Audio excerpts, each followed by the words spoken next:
Saudara-saudari terkasih dalam Kristus, hari ini Kamis 20 April 2022 dalam Oktav Paskah. Bacaan dibawakan oleh Bernadetta Utomo, Mazmur dilantunkan oleh Emilia Septiana, dan renungan ditulis oleh Laurencia Ineke. Selamat menekuni Sabda Allah. Marilah kita semakin mengasihi, semakin peduli, dan bersaksi.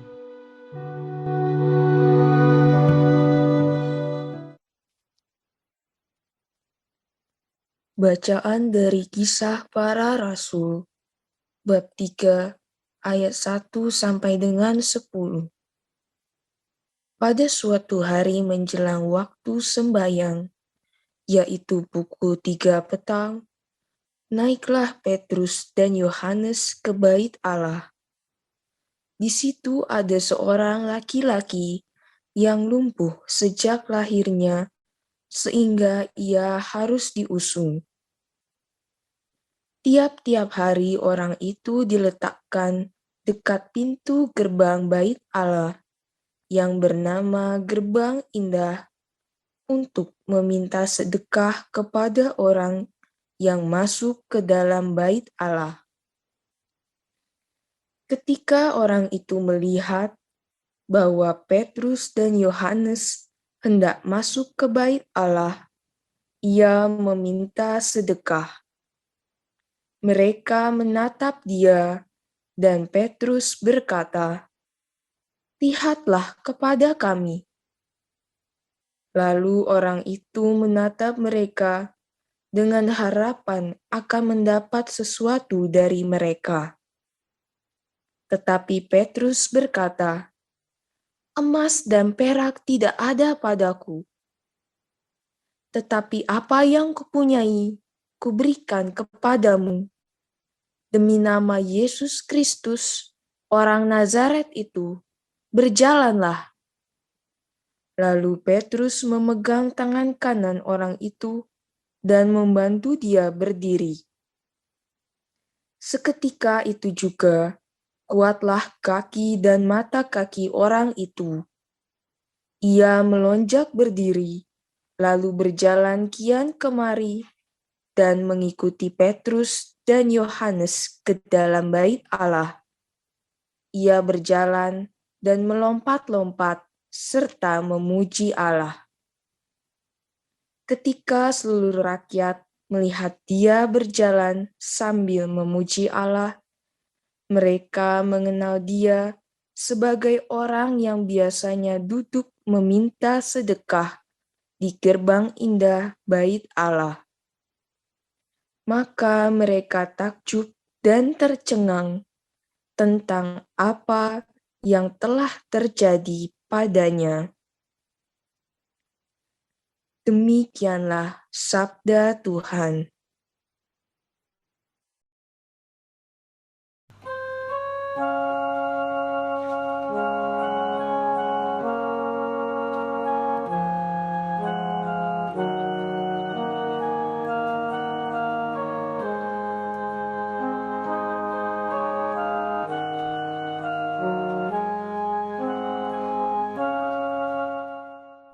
Biarlah bersuka hati orang-orang yang mencari Tuhan. Bersyukurlah kepada Tuhan, serukanlah nama-Nya. Maklumkanlah perbuatannya di antara bangsa-bangsa. Bernyanyilah bagi Tuhan, bermazmurlah baginya. Percakapkanlah segala perbuatannya yang ajaib. Biarlah bersuka hati orang-orang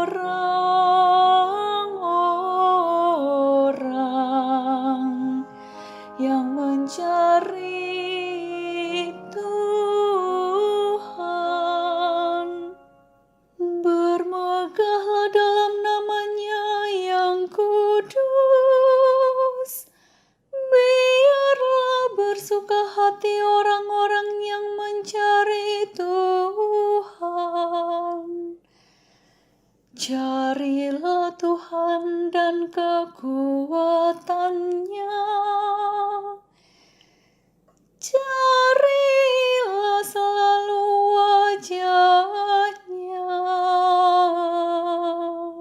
Biarlah bersuka hati orang-orang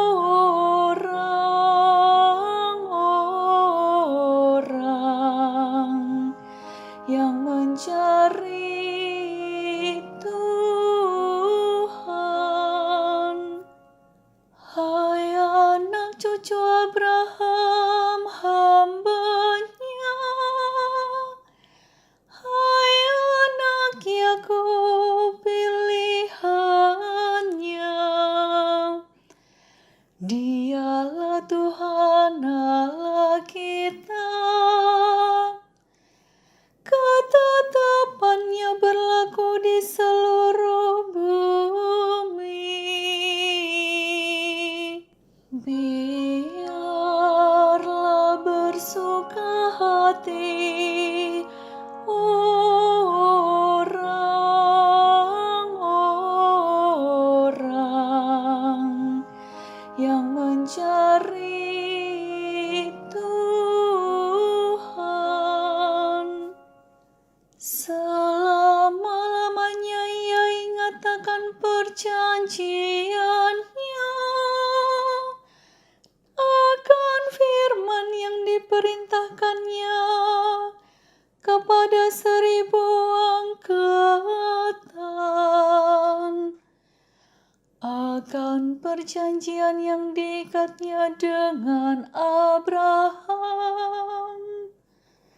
dan akan sumpah-Nya kepada Ishak.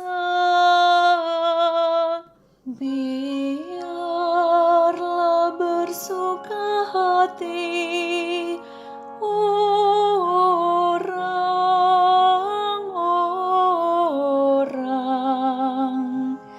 yang mencari Tuhan.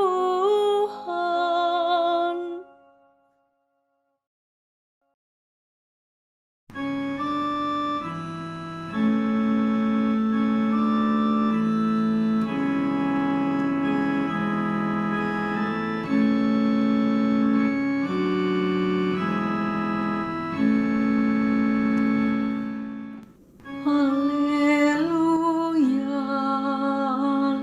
haleluya, haleluya, haleluya. Inilah hari yang dijadikan Tuhan. Marilah kita bersorak-sorai dan bersukacita karenanya. Haleluya, haleluya, haleluya, haleluya.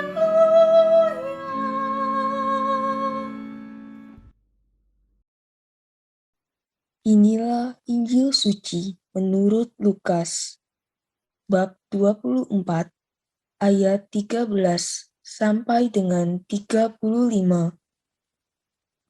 Pada hari Sabat sesudah Yesus dimakamkan, 2 orang dari murid-murid Yesus pergi ke sebuah kampung bernama Emmaus, yang terletak kira-kira 7 mil jauhnya dari Yerusalem. Dan mereka bercakap-cakap tentang segala sesuatu yang telah terjadi. Ketika mereka sedang bercakap-cakap dan bertukar pikiran, datanglah Yesus sendiri mendekati mereka, lalu berjalan bersama-sama dengan mereka. Tetapi ada sesuatu yang menghalangi mata mereka, sehingga mereka tidak dapat mengenal Dia. Yesus berkata kepada mereka, Apakah yang kamu percakapkan sementara kamu berjalan? Maka berhentilah mereka dengan muka muram. Seorang dari mereka, namanya Kleopas, menjawabnya, "Adakah engkau satu-satunya orang asing di Yerusalem yang tidak tahu apa yang terjadi di situ pada hari-hari belakangan ini?" Katanya kepada mereka, "Apakah itu?" Jawab mereka, "Apa yang terjadi dengan Yesus orang Nazaret? Dia adalah seorang nabi yang berkuasa dalam pekerjaan dan perkataan di hadapan Allah dan di depan seluruh bangsa kami. Tetapi imam-imam kepala dan pemimpin-pemimpin kami telah menyerahkan dia untuk dihukum mati, dan mereka telah menyalibkannya. Padahal kami dahulu mengharapkan bahwa dialah yang datang untuk membebaskan bangsa Israel. Tetapi sementara itu telah lewat 3 hari sejak semuanya itu terjadi. Dan beberapa perempuan dari kalangan kami telah mengejutkan kami. Pagi-pagi buta, mereka telah pergi ke kubur dan tidak menemukan mayatnya. Lalu mereka datang dengan berita bahwa telah kelihatan kepada mereka malaikat-malaikat yang mengatakan bahwa Yesus hidup. Dan beberapa teman kami telah pergi ke kubur itu dan mendapati bahwa memang benar yang dikatakan perempuan-perempuan itu. Tetapi Yesus sendiri tidak mereka lihat. Lalu ia berkata kepada mereka, "Hai kamu orang bodoh, betapa lambannya hatimu, sehingga kamu tidak percaya akan segala sesuatu yang telah dikatakan para nabi. Bukankah Mesias harus menderita semuanya itu untuk masuk ke dalam kemuliaannya?" Lalu ia menjelaskan kepada mereka apa yang tertulis tentang dia dalam seluruh kitab suci, mulai dari kitab-kitab Musa dan segala kitab nabi-nabi. Sementara itu, mereka mendekati kampung yang mereka tuju. Ia berbuat seolah-olah hendak meneruskan perjalanannya. Tetapi mereka mendesaknya dengan sangat. "Tinggallah bersama-sama dengan kami, sebab hari telah menjelang malam, dan matahari hampir terbenam." Lalu masuklah ia untuk tinggal bersama-sama dengan mereka. Waktu duduk makan dengan mereka, ia mengambil roti, mengucap berkat, lalu memecah-mecahkannya dan memberikannya kepada mereka. Ketika itu, terbukalah mata mereka, dan mereka pun mengenal dia. Tetapi Yesus lenyap dari tengah-tengah mereka. Kata mereka seorang kepada yang lain, "Bukankah hati kita berkobar-kobar ketika ia berbicara dengan kita di tengah jalan, dan ketika ia menerangkan kitab suci kepada kita?" Lalu bangunlah mereka dan terus kembali ke Yerusalem. Di situ mereka mendapati ke-11 murid itu. Mereka sedang berkumpul bersama-sama dengan teman-teman mereka. Kata mereka kepada kedua murid itu, "Sungguh, Tuhan telah bangkit dan telah menampakkan diri kepada Simon." Lalu kedua orang itu pun menceritakan apa yang terjadi di tengah jalan, dan bagaimana mereka mengenal Yesus pada waktu Ia memecah-mecahkan roti. Demikianlah sabda Tuhan.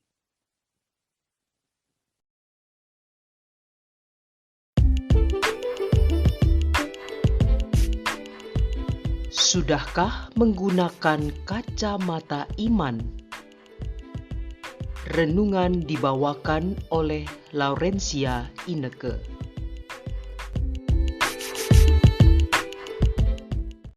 Shalom saudara-saudariku yang terkasih dalam Kristus. Dari kecil saya hobi membaca, seringkali sambil tiduran dan terkadang membaca dengan penerangan yang kecil. Lama-kelamaan, hal itu membuat penglihatan menjadi terganggu dan pandangan pun menjadi buram. Rasanya tidak enak ketika mata ini mulai buram ketika harus membaca dalam jarak pandang tertentu. Dan akhirnya, dibutuhkan kacamata untuk membantu penglihatan. Terhalangnya pandangan bukan hanya secara fisik, tapi seringkali terjadi dengan pandangan rohani kita. Di masa Paskah ini, kita diminta untuk merenungi apakah yang sudah kita lakukan dalam menjalani hidup ini. Apakah kita menyadari bahwa Tuhan Yesus selalu ada dan menemani kita? Apakah kita bisa melihat kasih Tuhan Yesus dalam perjalanan hidup ini? Ataukah kita seperti kedua murid Yesus yang terhalang pandangannya untuk mengenal kasih Tuhan? Saudaraku, seringkali kita melihat segala sesuatu menurut pandangan kita. Segala hal harus sesuai dengan rencana dan harapan kita.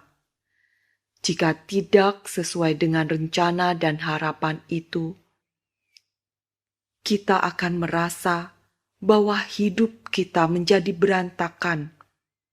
Hidup menjadi gelap, dan seakan-akan Tuhan Yesus telah pergi meninggalkan kita, dan kita merasa Dia tidak menjawab segala doa-doa permohonan kita. Seringkali kita menjerit, mengapa kita harus mengalami kesusahan? Mengapa kita harus mengalami kehancuran, kesedihan? Dan akhirnya membuat kita tidak mempunyai semangat hidup. Saudaraku, keputusasaan bisa membuat kita tidak menyadari keberadaan Tuhan Yesus. Namun saudara, hari ini kita diingatkan bahwa Tuhan Yesus tidak pernah meninggalkan kita. Tuhan selalu ada di samping kita, mendampingi perjalanan hidup, dan membimbing kita sampai kita menyadari kehadirannya. Kita hanya perlu menggunakan kacamata iman untuk menyadari bahwa Tuhan Yesus hadir, merasakan kasih-Nya, dan membimbing kita agar kita bisa memandang segala sesuatu dengan lebih jelas, melihat bahwa ada sesuatu yang indah di balik kesusahan yang harus kita jalani.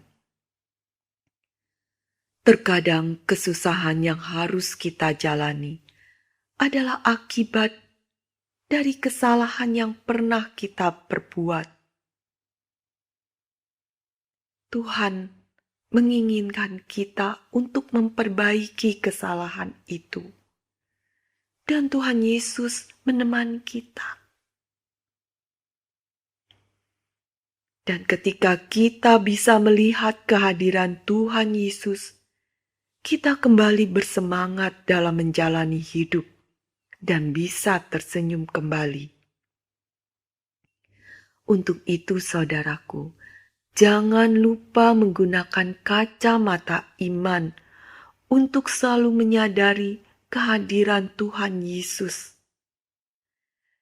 Kita buka hati kita terhadap sapaan Tuhan Yesus.